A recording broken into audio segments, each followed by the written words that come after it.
আসসালামু আলাইকুম সুপ্রিয় শিক্ষার্থীবৃন্দ, আমি জামিউল ইসলাম জামি লার্নিং ভিউ ভিডি ইউটিউব থেকে তোমাদের শুভেচ্ছা ও স্বাগতম জানাচ্ছি। আজকে আমরা ইংরেজির ক্লাস 7 এর নতুন একটি চ্যাপ্টার বা টপিকস পড়ব। তোমরা জানো ইতিমধ্যে আমি ক্লাস 7 অ্যান্ড ক্লাস 6 এর জন্য অনেকগুলো ভিডিও কোর্স নিয়ে এসেছি। ইংরেজি আমরা এই 2.4 এর আগ পর্যন্ত সব আমরা কমপ্লিট করেছি। আজকে হচ্ছে আমরা 2.4 থেকে পড়া শুরু করব। ওকে, তো চলো শুরু করি। প্রথমে কি বলা হয়েছে দেখো, you have already learned about prefix, root word and suffix. তুমি ইতিমধ্যে প্রিফিক্স, মূল শব্দ এবং সাফিক্স সম্পর্কে জানো। তো তোমরা কি আসলে জানো? আমি কিন্তু বিগত 2টা ক্লাস নিয়ে শুধুমাত্র prefix, suffix and root word নিয়ে বিস্তারিত আলোচনা করেছি। তোমরা যদি সেটা না দেখে থাকো প্লিজ সেগুলো দেখো, দেন এখানে চলে আসো। তো আজকে মূলত প্রিফিক্স নিয়ে আলোচনা করা হবে। প্রিফিক্স কি বলছে? Right at least 2 words with is prefix. প্রত্যেকটা প্রিফিক্স সম্পর্কে অ্যাট লিস্ট 2টা করে বা কমপক্ষে 2টা করে শব্দ তৈরি করতে হবে। প্রিফিক্সগুলো দেওয়া আছে, দেখো আর ই, পি আর ই, এগুলো প্রিফিক্স। সো প্রিফিক্স কি বলতো? একটা মূল শব্দের আগে মানে পূর্বে যে শব্দগুলা বা যে লেটারগুলো আমরা বসাই সেটা হচ্ছে প্রিফিক্স। যেমন দেখো স্টার্ট, এটা হচ্ছে আমাদের মূল শব্দ, এই যে এখানে স্টার্ট, এর আগে কি আছে? আর ই আছে, আর ই। সো আর ই হচ্ছে এখানে কি বলতো? প্রিফিক্স। আর ই হচ্ছে এখানে কি? প্রিফিক্স। আর স্টার্ট হচ্ছে এখানে মূল শব্দ। ওকে, তাহলে রিস্টার্ট একটা নতুন একটা শব্দ হয়ে গেল। এখন আগে ছিল স্টার্ট মানে শুরু করা, রিস্টার্ট মানে কি? পুনরায় শুরু করা। তার মানে কি আমরা কি বলছিলাম? প্রিফিক্স বা সাফিক্স শব্দের অর্থ পরিবর্তন করতে পারে। এনিওয়ে, তো এখানে দেখো একটা প্রিফিক্স দেওয়া আছে আর ই, এটার মিনিং হচ্ছে ডুইং এগেইন, যেমন রিস্টার্ট পুনরায় আরম্ভ করা, বারবার করা, তাই না? তো ইউর ওয়ার্ডস, তো এখানে আমাদের একটা ইউর ওয়ার্ডস দেওয়া আছে 2টা, বাট আমাদের এরপরে 2টা করে লিখতে হবে নিজেদেরকে। সো ইউর ওয়ার্ডসে কী দেওয়া আছে দেখো, একটা দেওয়া আছে রিসার্চ, একটা দেওয়া আছে রিহার্স। ওকে, রিচার্জ দিয়ে একটা আবার সেন্টেন্স তৈরি করতে হবে। যেমন দেখো, mom needs to recharge her mobile phone. আর রিহার্স দিয়ে কী আছে? I will definitely rehearse my role as many times as possible. Rehearse মানে মহড়া দেওয়া বা অনুশীলন করা বলা যায়, ঠিক আছে? তো এখন এরকমভাবে আমাদের প্রত্যেকটি যে প্রিফিক্সগুলো আছে এখানে প্রত্যেকটি দিয়ে আমাদের এরকম ওয়ার্ডস তৈরি করতে হবে, আমাদের নিজের ওয়ার্ডস, অ্যান্ড ওইটা দিয়ে সেন্টেন্স মেক করতে হবে। তো আমরা শুরু করি আমাদের কাজ। হ্যাঁ, দেখুন প্রি মানে হচ্ছে কি? বিফোর বা আর্লিয়ার, মানে আগে বোঝায়, শুরুতে বোঝায়। একটা ওয়ার্ড উন্ডা নিচেরা তৈরি করে দিয়েছে, তা হচ্ছে প্রি ওয়ার্ডার। হ্যাঁ, তো আমাদের এরকম কিছু ওয়ার্ড এখন তৈরি করতে হবে। ওয়ার্ড তৈরি করে শুধু তৈরি করলেই হবে না, তৈরি করে আবার হচ্ছে আমাদের সেটার সেন্টেন্স মেক করতে হবে। ওকে, তো আমরা আগে বলি প্রি অর্ডার মানে কি বলতো? প্রি অর্ডার মানে হচ্ছে পূর্ব আদেশ। এখানে যে প্রি অর্ডার বলা আছে এটার অর্থ কি বলতো? প্রি অর্ডার মানে আগের আদেশ, পূর্ব আদেশ। হ্যাঁ, সো এখন এরকম প্রি দিয়ে আমরা আরও 2টা ওয়ার্ড তৈরি করব। দেখো আমি তোমাদের জন্য করে রেখেছি, প্রেডিক্ট অ্যান্ড হচ্ছে প্রিভেন্ট। সো প্রেডিক্ট দিয়ে যদি আমরা সেন্টেন্স মেক করি তাহলে কি? She claims that she can predict future events. Claims মানে দাবি করা, তো সে দাবি করেছে সে ফিউচার ইভেন্ট মানে কি? ভবিষ্যৎবাণী করতে পারে। প্রেডিক্ট মানে ভবিষ্যৎবাণী করা, ঠিক আছে? তো প্রিভেন্ট, এখন আমরা এটা দেখি, I want to prevent him from getting sick. Prevent মানে প্রতিরোধ করা। তাহলে I want to prevent him from getting sick, আমি তার অসুস্থ হওয়া থেকে তাকে বিরত রাখতে চাই। এটা। তো এখন দেখো আমরা নেক্সটে যাই। ওকে, নেক্সটে কী আছে দেখি। নেক্সটে হচ্ছে তোমার প্রি আমরা শেষ করলাম, দেন ইএন আছে। কি আছে? ইএন। ওকে, ইএন আছে। সো ইএন দ্বারা কী বোঝায় বলো তো?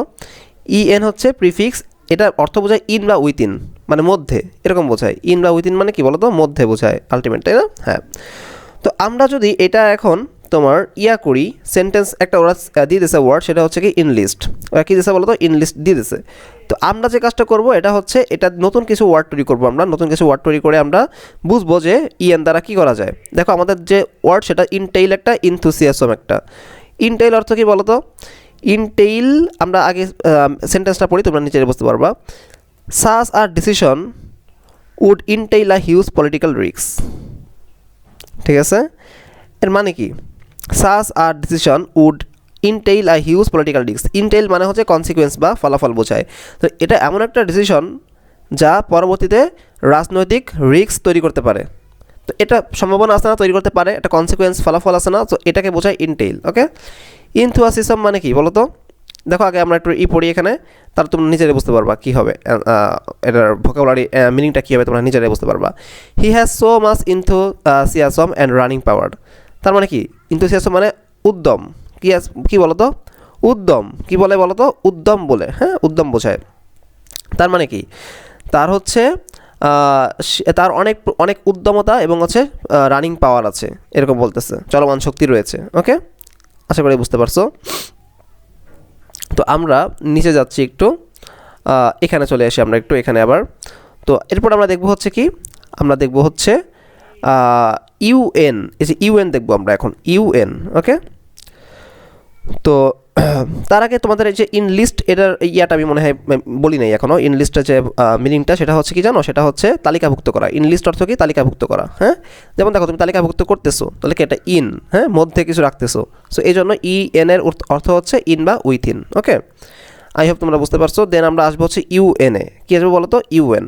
সো ইউএন দিয়ে এর অর্থ কি দেখো, ইউএন দ্বারা এই শুধু ইউএন না, ইউএন ডিআইএস, ডিস, নন, আইআর, এগুলো দ্বারা কি বোঝায় বলো তো, the opposite of something or someone, বিপরীত বোঝায়। কি বোঝায় বলো তো, বিপরীত বোঝায়, বিপরীত অর্থ প্রকাশ করে।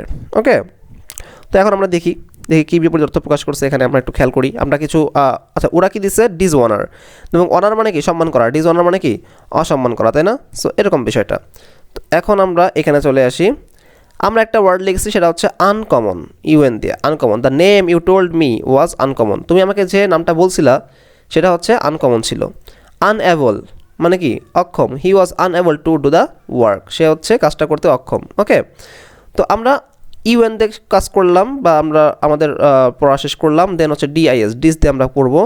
ডিস দেখো, ডিসলাইক, আই ডিসলাইক ক্রিকেট, আমি ক্রিকেট অপছন্দ করি। Discover, several new species of plants have recently bin discovered, মানে কি নতুন, সেভারাল মানে অনেক, নিউ স্পিসিস মানে প্রজাতি, কাদের, প্লান্ট মানে গাছের, হ্যাভ রিসেন্টলি বিন ডিসকভার্ড, নতুন করে কী হয়েছে, আবিষ্কৃত হয়েছে, তাই বলা হচ্ছে এখানে। সো এরপর আমরা আসবো হচ্ছে কি দেখো তো, আচ্ছা এই যে সেন্টেন্সগুলো এবং হচ্ছে তোমার প্রিফিক্সগুলো, এগুলো কিন্তু আমি তোমাদের দিয়ে দেবো ফেসবুক গ্রুপে, তোমরা জাস্ট ফেসবুক গ্রুপে যুক্ত হয়ে নাও। অ্যাড্রেসটা হচ্ছে আমাদের ডিসক্রিপশন বক্সে দেওয়া থাকবে, তোমরা সেখান থেকে দেখে নাও। ওকে, তো এরপর রয়েছে নন। সো ননে আমরা আসি। নন দেখো, non smoker, I have declared an interest as a non smoker, মানে আমি আমার নিজেকে একজন অধূমপায়ী হিসাবে ঘোষণা করলাম, বা হ্যাঁ আমি বললাম যে আমি অধূমপায়ী, আমি ধূমপায়ী পছন্দ করি না, আমি ধূমপান পছন্দ করি না, এরকম বলতেছে নিজেকে, সে দাবি করছে অধূমপায়ী হিসাবে। তারপর দেখো nonsense, he thinks that astrology is nonsense, astrology অর্থ হলো জ্যোতির্বিদ্যা, তো তিনি মনে করে বা সে মনে করে যে জ্যোতির্বিদ্যা হচ্ছে ননসেন্সের মতো, ঠিক আছে, যার এরকম বলতেছে আর কি, সে এগুলো বিশ্বাস করে না, এটা বলতেছে। দেন আমরা দেখি কি বলছে। আচ্ছা কই গেল, হ্যাঁ আইআর। সো আমরা আইআর আসলাম। আইআরে হচ্ছে এখানে আমরা কি লিখছি দেখো, প্রথমে আইআর থাকতে হবে, ঠিক আছে, প্রথমে কি থাকতে হবে, আইআর থাকতে হবে। সো ইরেগুলার অ্যান্ড হচ্ছে ইররিলেভেন্ট। সো ইরেগুলারে কি লিখলাম, she was taken to the hospital suffering from an irregular heartbeat, মানে কি তাকে হাসপাতালে নেওয়া হইলো কেন, কারণ তার ইরেগুলার মানে হচ্ছে কি বলতো, মানে হচ্ছে তোমার বলা যায় কি বলা যায়, এটা অনিয়মিত বলা যায়। হ্যাঁ, অনিয়মিত যে হার্টবিট, হৃদস্পন্দন, এই কারণে সে সাফার ফিল করতেছিল, এই জন্য তাকে হাসপাতালে নেওয়া হয়েছে। ওকে, দেন কি আছে দেখো, ইরিলেভেন্ট অর্থ কি বলতো, অপ্রাসঙ্গিক, কি বলতো, অপ্রাসঙ্গিক। সো কি বলা যায়, his comment was irrelevant to our discussion, আমরা যে ডিসকাশন করতেছিলাম তার এর মধ্যে তার কমেন্টটা ছিল বা তার মন্তব্য ছিল হচ্ছে অপ্রাসঙ্গিক। ওকে, দেন কি আছে আমরা দেখি। আচ্ছা আমরা এখানে আর যাইনি, তোমরা একটু নিজেরা একটু দেখবা এটা, ঠিক আছে, সবগুলো করে দিইনি আমি, 8 কটা করে দিছি। হ্যাঁ, দেন আমরা চলে আসলাম এনটি মানে কি দেখো, এগেইনস্ট অর হচ্ছে the opposite of someone or something, এটা হচ্ছে কি অ্যান্টি। তো অ্যান্টিবডি যেমন একটা, তো অ্যান্টিবডি আমরা তো বুঝি নাকি, আমরা কি লিখছি দেখো, অ্যান্টিক্লোগয়েস মানে কি ঘড়ির কাঁটার বিপরীত দিকে যেটা ঘটে সেটা হচ্ছে কি অ্যান্টিক্লোগয়েস, তাই না, জানো না? হ্যাঁ। সো টার্ন দ্য কি অ্যান্টিক্লোগয়েস মানে কি চাবিটা ঘড়ির কাঁটার বিপরীত দিকে ঘোরাতে বলতেছে। এটা অ্যান্টিক্লোকওয়াইজ মানে কি বলতো, ঘড়ির কাঁটার বিপরীত দিকে যেটা ঘটে সেটা। Anti social, smoking is an anti social habit, মানে কি সামাজিক বিরোধী, সামাজিকতা বিরোধী যে কাজগুলো হয়, হ্যাঁ, যেমন ধূমপান একটা অসামাজিক বা সামাজিকতা বিরোধী একটা অভ্যাস, এটা বলতেছে। মিস গিভিং, তাই না, মিস গিভ। আচ্ছা এরপরে দেখি কি আছে এখানে, আগে এই দেখো মিস আছে, হ্যাঁ, তো আমরা মিস দিয়ে করবো, মানে কি incorrect or wrong. Miss spell মানে কি বলতো, বানান ভুল করা ওইটা, হ্যাঁ, তাই না। সো মিস গিভিং আছে এখানে। সো যেমন দেখো, I felt some miss giving about his ability to do the job, মানে কি এখানে বলা যায় আমি হচ্ছে তার যে কাজটা সে করবে, আমি তার কাজ করার ক্ষমতা সম্পর্কে কিছুটা বিভ্রান্ত অনুভব করতেছি, তাহলে মিস গিভিং কী বলা যায়, বিভ্রান্ত বলা যায়। ওকে, সে যে কাজটা করতে পারবে সে কি অ্যাবল মানে সে কি সক্ষম কিনা, এটা নিয়ে সে একটু বিভ্রান্ত বা চিন্তিত। মিস অ্যাপ্লাই, আমরা এখন পড়বো হচ্ছে মিস অ্যাপ্লাই মানে অপপ্রয়োগ। মিস অ্যাপ্লাই অর্থ কী বলতো? অপপ্রয়োগ।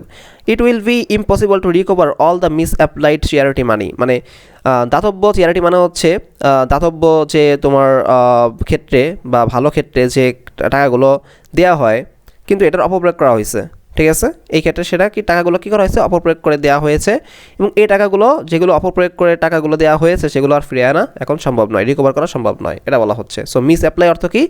অপপ্রয়োগ। মিস অ্যাপ্লাই অর্থ কি বলো তো? অপপ্রয়োগ। ইউনিক, কেন এটা আমরা লিখছি? কারণ এরপর কিন্তু ইউএন ছিল, দেখো মিসের পর আচ্ছা নন ছিল আগে, নন এখানে ছিল আবার এখানেও ছিল একই। সো ওই নন আর এই নন কিন্তু আলটিমেট কী থাকবে বলো তো? সেম থাকবে। সো ওই নন আর এই নন যেহেতু সেম, আমি আর এখানে নতুন করে লিখলাম না, আগেরটা এখানে লিখলেই হয়ে যাবে। দেন ইউএনআই, ওকে। সো এটা মানে ওয়ান বা একটা বোঝায়। কি বোঝায়? একটা বোঝায়। যেমন আমরা কি লিখছি দেখো, ইউনিক, যেমন অনন্য। Is persons signature is unique, মানে কি প্রত্যেকটা মানুষের সিগনেচার কি থাকে বা স্বাক্ষর কি থাকে? ইউনিক থাকে না? ইউনিক থাকে। Unify, he said he would seek to unify the party and win the next generations election. এর মানে কি বলো তো? আমরা বলতে পারি এটা ঐক্যবদ্ধ করা। ইউনিফাই মানে এক করা, ঠিক আছে? যেমন ইউএন মানে কি ওয়ান বোঝায় না, তাহলে ইউনিফাই দ্বারা এখানে একতা বোঝায় বা এক করা বোঝায়। যেমন দেখো তিনি বলেছিলেন যে তিনি তার দলকে কি করবে? ঐক্যবদ্ধ করবে বা একতাবদ্ধ করবে, এবং সে নেক্সট জেনারেশনের যে বা নেক্সটে যে নতুন প্রজন্মের যে বা পরবর্তী প্রজন্মের যে ইলেকশন রয়েছে সেটাতে সে জয়লাভ করবে, সেটাতে বলতেছে, দাবি করছে। ওকে, দেন কি আছে আমরা দেখি, কোতে কি আছে দেখো, কোঅর্ডিনেট। কি আছে? কোঅর্ডিনেট মানে কি? সমন্বয় করা। Here are few ways to coordinate the event. তার মানে কি এই ইভেন্টটা সমন্বয় করার জন্য এখানে কিছু কি আছে, আরও কিছু কি রয়েছে? উপায় রয়েছে। ওয়েজ, আরও কিছু উপায় রয়েছে বা অল্প কিছু উপায় রয়েছে। তো কোঅর্ডিনেট অর্থ কি? সমন্বয় করা। কোয়াগুলেট মানে কি? দেখো the x coagulate when heated. Coagulate মানে হচ্ছে জমাট বাঁধা। কোয়াগুলেট অর্থ কি বলো তো? জমাট বাঁধা। যখন ডিমকে গরম করা হয় বা তাপ দেওয়া হয়, হিটেড করা হয়, তখন সেটা কি হয়? জমাট বাঁধে। সাবমেরিন, কেন সাবমেরিন বললাম আর কোয়া বললাম? দেখো এখানে কো ছিল আর এখন নিচে কি আছে? সাব আছে। সাব মানে কি? আন্ডার বোঝায়, আর এখানে সাবজেক্ট ওরা একটা বলে দিচ্ছে, আর ওরা তার কোতে বলছিল কোঅপারেট বলছিল। কোঅপারেট মানে সাহায্য করা বা সহযোগিতা করা। তো সাবমেরিন দেখো, বাংলাদেশ হ্যাজ সাবমেরিনস, বাংলাদেশে সাবমেরিন রয়েছে। আর একটা কি লিখছি আমরা? সাবমার্স মানে নিমজ্জিত হওয়া বা ডুবে যাওয়া। The town was submerged by the flood. So মানে কি এই টাউনটা বা শহরটা বন্যায় ডুবে গিয়েছে বা নিমজ্জিত হয়ে গিয়েছে। ওকে, সো এগুলো আমি তোমাদের ফেসবুক গ্রুপে দিয়ে দিব, তোমরা ফেসবুক গ্রুপে যুক্ত হয়ে নাও, আর আমাদের চ্যানেলটি সাবস্ক্রাইব করবে। ভিডিওটা যদি ভালো লাগে তাহলে অবশ্যই শেয়ার করবে। তোমরা শুধু নিজেরা না, তোমাদের ফ্রেন্ডের সাথেও তোমরা কী করবে? পড়ালেখা করবে একসাথে। ওকে, আমরা নেক্সট সাফিক্স এই বিষয় নিয়ে আলোচনা করব। তো তোমাদের সকলকে ধন্যবাদ আমাদের সাথে থাকার জন্য। আসসালামু আলাইকুম।